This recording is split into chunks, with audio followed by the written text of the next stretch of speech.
Hi, Carla. Hi, girls.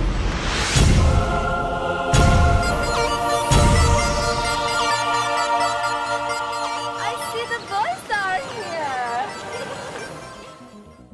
What's up, Vault Dwellers? Dan here, and you might want to turn down the sound of this video so your parents don't hear it. And if you grew up in the 80s and 90s with cable, you know exactly why. Because you're probably sneaking downstairs at 1 a.m.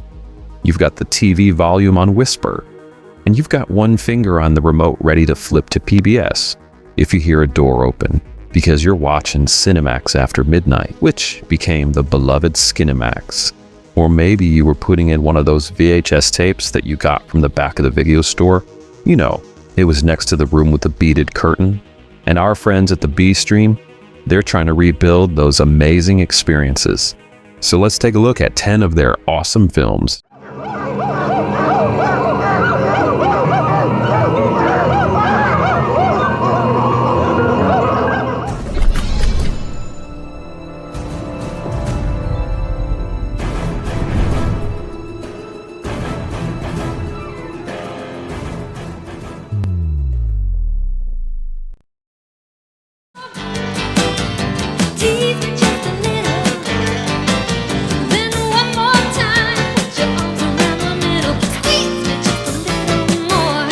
The director, Andy Sidaris, figured something out real early.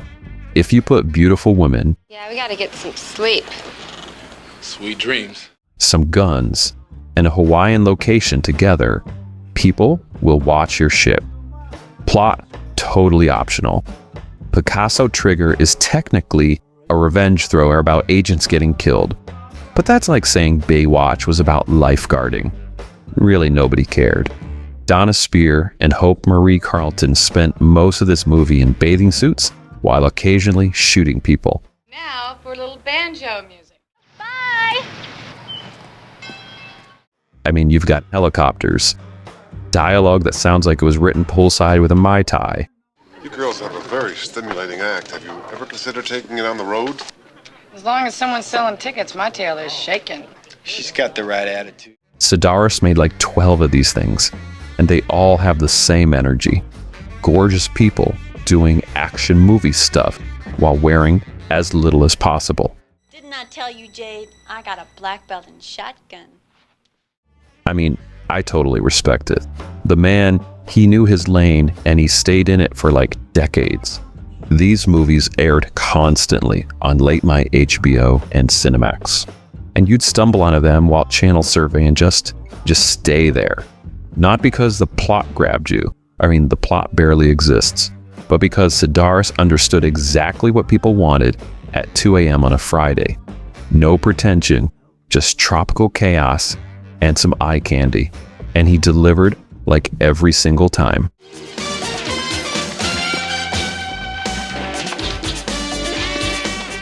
I'm from Jersey, and Patty's the dancer from Vegas. Oh, a couple pallies, huh? Right. Yeah, we're doing another Sidaris film because, you know, he earned it.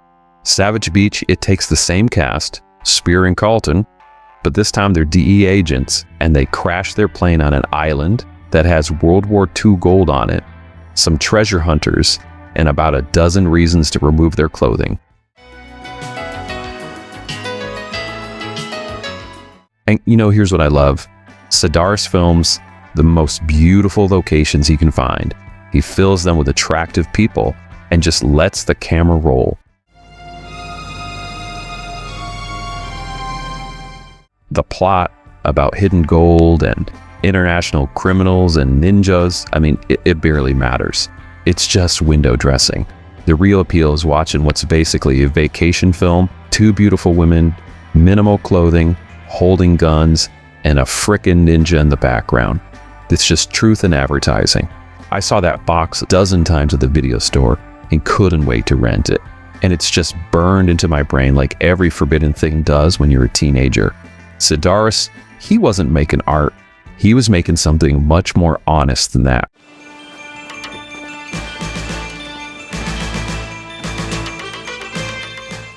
Trigger device neutralized at 4 seconds and holding. That was close. Wonderful. Oh, Look at all this beauty. Oh, it's so heavy. It's got to be worth a fortune. So Sidaris went back to Savage Beach like 10 years later. You know, same premise, treasure on an island, beautiful agents, and international intrigue, but this time it's a different cast. Julia Strain's the lead this time, and if you don't know who she is, you definitely didn't watch late night cable in the 90s. Book 'em, Foo. Murder one. Willow, please don't headbutt me. We got lots to talk about. Return to Savage Beach has something to do with a computer disk, if you remember those, which has the location of a hidden treasure trove on it. And then we just get treated to the greatest, most cheesiest slow motion scenes and dialogue ever. Plus, Playboy playmates in tactical bikinis, explosive toy tanks,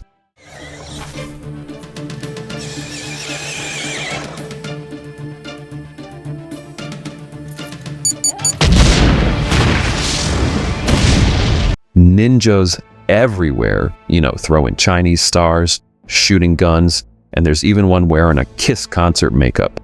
This movie was pure nonsense, and we loved it for that. It was glorious. Tyler's been kidnapped. 4 ninjas ambushed us. One was a woman. We never saw him coming. Not a chance. You have a good time tonight? Me too. Snapdragon is where we shift into like full erotic thriller mode. Stephen Bauer, he plays a psychologist who's obsessed with Pamela Anderson. And really, I mean, who wasn't obsessed with Pamela Anderson in the 90s? Dr. Hookstratton. David, please. Remember? She's playing a girl with amnesia, and she's mixed up in some murders. This is peak early 90s Cinemax energy. I am Hua. You know this man? Never seen before. He's dead, you know that? Never seen before. Everything about this screams 1993. The leather, the neon, the mystery and seduction mixed with Asian prostitution murder plots. And all of this is dressed as an erotic thriller, just chasing another Basic Instinct storyline. Should have stayed out of it, David. You think you're so smart. What? Anderson's right in the middle of becoming a massive star when she filmed this, and you can see why. She's just like magnetic here, even if the movie's basically designed to get her naked as much as legally possible. I thought this was going to be a fun day. It is. It still is. I'm not going to pretend I watched this with the Asian murder story. I mean, nobody did. You watched this because you were 17 and you had access to premium cable. Still mad at me? Never was. How's that case of yours coming? Oh, dead end. Sorry, bad pun. Hello? Hello, Pookie. Jamie, where the hell are you? What happened to you? Oh, Everett, me, Kevin, we drove to Wilder and we slept in the car. And then we got a flat tire. Can you believe that? Senior Week is a spring break exploitation disguised as a teen comedy. You've got college kids who go to Florida to party, drink, chase some women, and somehow there's this psycho teacher who's hunting one of them over an overdue term paper. Studs look like? Well, they're from out of town. They're from up north. Oh, those guys. They said they were looking for action. Have you seen them lately? Not today, babe. And that's pretty much the whole plot. You've got a teacher who's so mad about late homework that she becomes a stalker villain. Tell your term paper was due at 9 a.m. this morning. And it's almost done. Honest. How did you know I was here? You know, it's normal 80s insanity. And these movies, they were everywhere in the 80s. Every video store had like a wall of them. Sex comedies that pushed the R rating as far as it could go without crossing into you know what. Oh, this is getting kinky. I love it. I love it. These movies, they exist because we just wanted the thinnest possible stories to justify filming beautiful people at the beach for 90 minutes. It's kind of like a discount Porky's or Screwballs. Enjoy.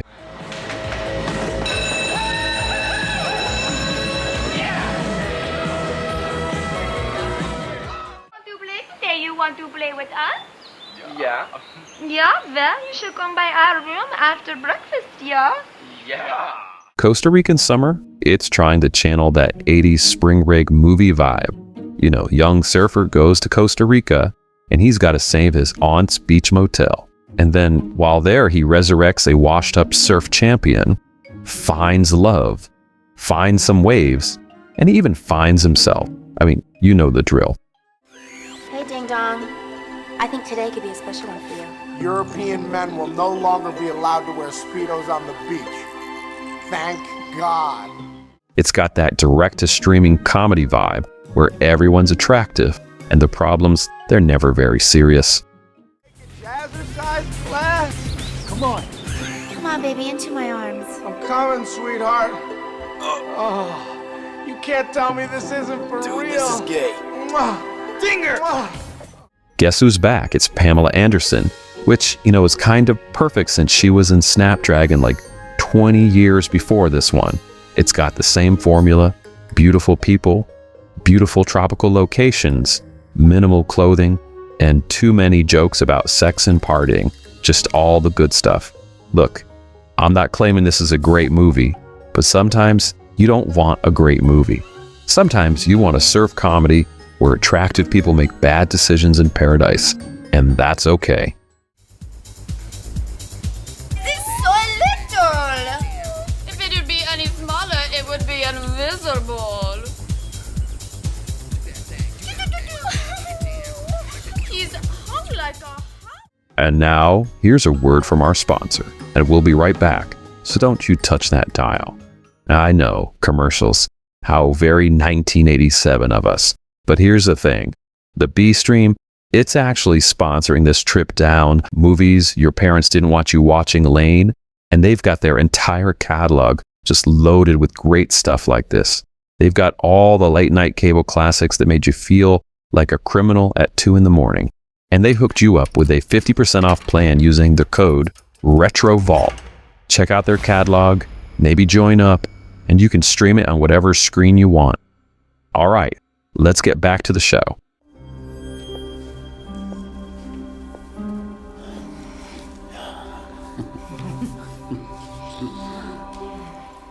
Emmanuelle's Revenge. It's a modern Italian twist on the classic Emmanuelle character.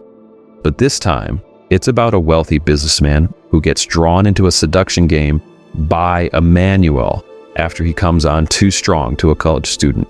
The director flipped the usual power dynamic, which makes this one kind of interesting. You see, the original Emmanuelle movies, they were just huge when I was growing up. And I think there were like 30 or 40 of them back then. Everybody made them. Basically, they were these French erotic films that just played constantly, all with like soft lighting and plots that were barely there. Aspetta, ci sono altre sorprese. Aspettami qui. They were sophisticated enough that you could almost convince yourself you were watching something artistic. Like, almost. Mi piace l'odore della tua pelle. Sì. And this 2022 version, it keeps that sensual energy, but makes it sharper, you know, more deliberate about who has power and who's being manipulated. It's stylish, and it doesn't shy away from being erotic. It still has the cat and mouse games, the seduction, and even some danger, and it's still all there, just with a modern spin to it.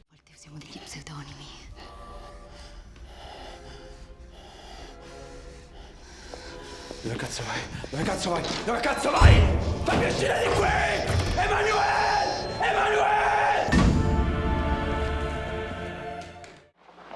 Take your underwear off. Say what? Isn't that a French soul food restaurant? Bra off. Come on. Wild Malibu Weekend. It's about a Malibu game show called Bikini Showdown, where people compete for cash and fame through outrageous challenges. And that was the whole movie.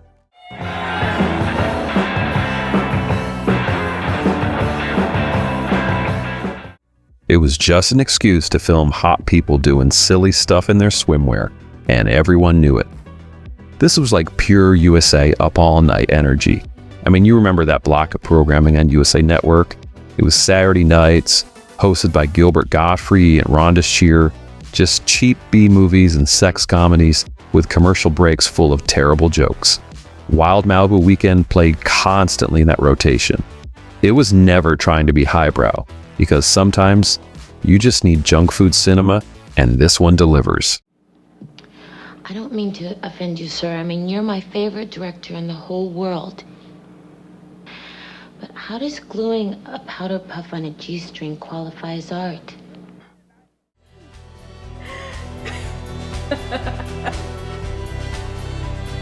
I love you, Jennifer.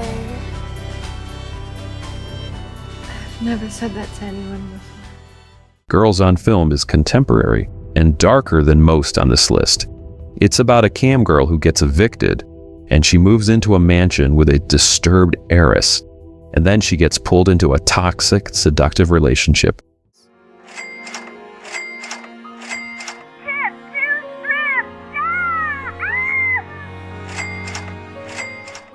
It's an erotic thriller, but with more modern themes about digital sex work and power. And you know what? This one actually gets a little unsettling.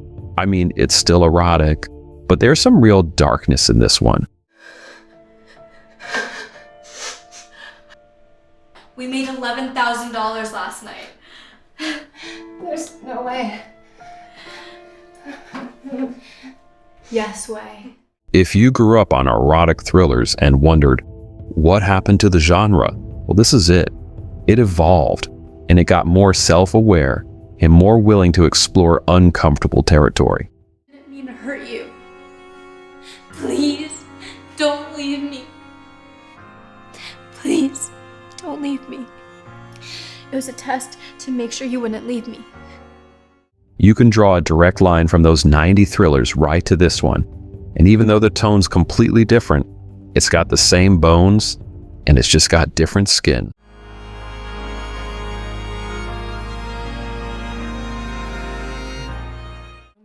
Come on, let's go. God.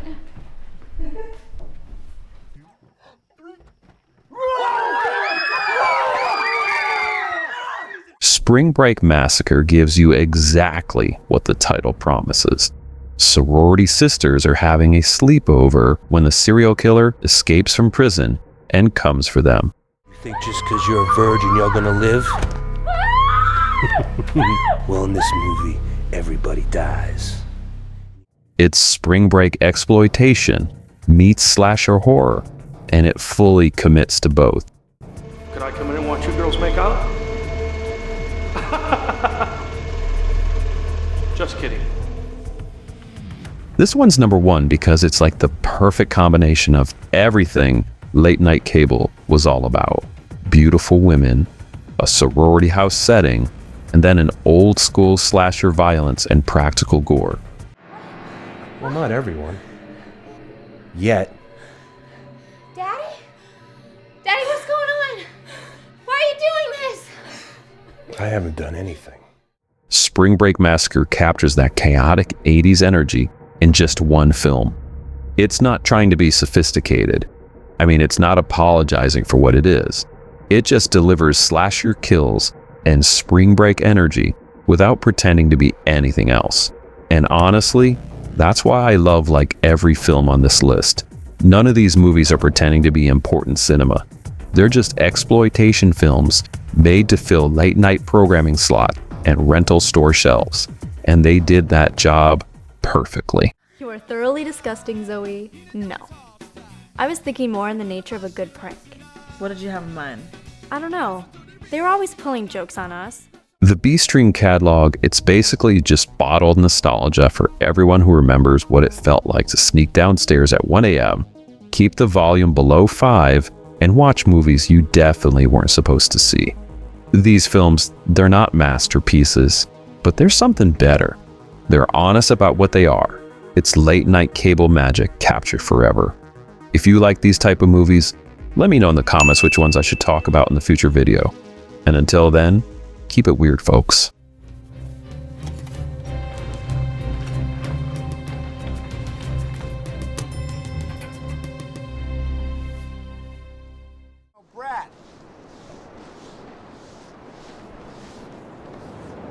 You should be real careful with karma. It can bite you in the ass.